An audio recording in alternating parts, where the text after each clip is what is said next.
DofE Live Shaping Our Future has been absolutely incredible, and we are so glad that you can join us for our celebration event tonight and celebrate all the fantastic young people who've been involved throughout the week as well. So I would say I've managed to do things I never thought I could do, and I've surprised myself, but it has also grown my confidence and independence, and has shown me that anything is possible. I have also met a great bunch of people along the way, and although we all have different needs, we all work together as a team and look out and support each other. I love Duke Edinburgh, like the mental challenges and the physical challenges, like knowing that you finished that at the end is such a big achievement for yourself, and the memories for life, and like just day-to-day stuff, like if you struggle with something, I feel like I've done Duke Edinburgh now that I can conquer anything. In the volunteering side of things, I chose to help at a nursery where for 2 hours every week I was given the responsibility of a small group of kids, where I would play with them, read to them and tidy up after them. And this helped me because afterwards I would help my mum with my baby brother, who is now 1.5 years old. I would encourage anyone thinking about doing DofE to honestly just go for it. It was one of the best experiences of my life. I'd highly recommend trying out new things and building your skill set. There's so much I learned and so many skills I've carried with me elsewhere.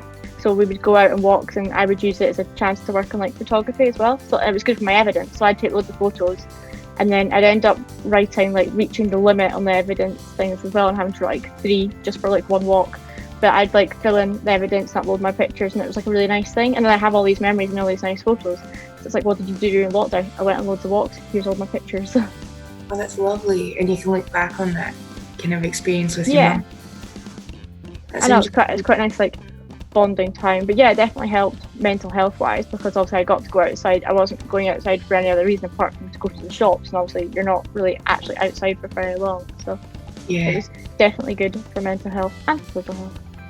The most important thing to understand about the Duke of Edinburgh Award is that there's something in it for everyone. No matter who you are or where in the UK you're from, give yourself the best start and apply for your Duke of Edinburgh Awards today. I hope you've all really enjoyed this week. I've had an absolute blast hosting the breakfast shows this week. We've had really great guests from Baroness Tanni Gray-Thompson, Karen Dark, both Paralympic athletes, as well as Professor Jason Leach on the breakfast show on Thursday. We've had some incredible workshops run by the DofE staff, as well as some guests from within our network, and they've all been absolutely brilliant, and we've had some tremendous feedback from all of them. So let's just have a look back at the week and check out some highlights. I'd love to just say to anyone that's listening, I think the biggest thing I would say is that we all have a light inside us to shine, and I think it's really easy to think that we don't, and there's certainly been big chunks of my life when I haven't thought that and believed that, and I think we all have something to give, and we just maybe need to trust ourselves a little bit more, be kinder to ourselves and believe in ourselves a bit more, and do that to each other to try and help each other be the best that we can and shine our brightest light in the world. So. Well, I really like Duke of Edinburgh. I've been in the council for 13 years, and when I first came, Duke of Edinburgh was really small scale. And when I mean small scale, I mean you could have taken all the people who gained awards and you could have put them in a phone box. That's how small scale Duke of Edinburgh was. And we decided that we wanted to make it much more available for young people. So we had some places that had traditionally always offered it, but for me it wasn't equitable. So it was being offered in schools where it was areas of low deprivation. So families that had capacity, that had social capital, that could take their young people to various places and do things. And it just wasn't right. It wasn't openly available to everybody.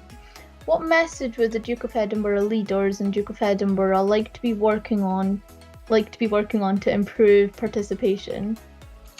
Well, I'm going to knock that question on the head. I'm really sorry about it, because I'm going to turn it around to you. I want you to be a leader in DofE, right? What are the opportunities, and where are the opportunities available for you as a BME member that has gone through the DofE scheme and is embracing the outdoors and all these new experiences, what is it that's missing for you to enter and say, I want to be a DofE leader and I'm going to do it for my community and for others, and I want to join the DofE? What is stopping that? What can the sector do to open that door? But the trick, I think, at interview is not to say, I've got a DofE Gold Award. You know how clever I am. The trick is to say, I got a DofE Gold Award. And what it did for me was, it taught me this about myself. It enabled me to grow in confidence. It got me to do this raft building or expedition, or I volunteered at the primary school and I didn't know how to deal with young children, and I had to learn, I had to problem solve. I didn't like this bit, but do you know what I mean? It's about what it does to your character rather than what it looks like on your CV. You should absolutely put, I'm not suggesting you shouldn't have it in bold, big black letters on your CV. You should, but when you're asked about it, you should make it about what it did to you rather than what the title is. Try to be very visible in physically showing our support. That helps head teachers to see that Education Scotland supports the delivery and the skills that are delivered for young people in Duke of Edinburgh. We work very closely with the Duke of Edinburgh family to promote, to go to head teacher events, to talk to school staff about the importance of the Duke of Edinburgh Award. And Isa has said there, I think one of the things about the awards is that, just building on the points that were raised there about that, it is recognisable.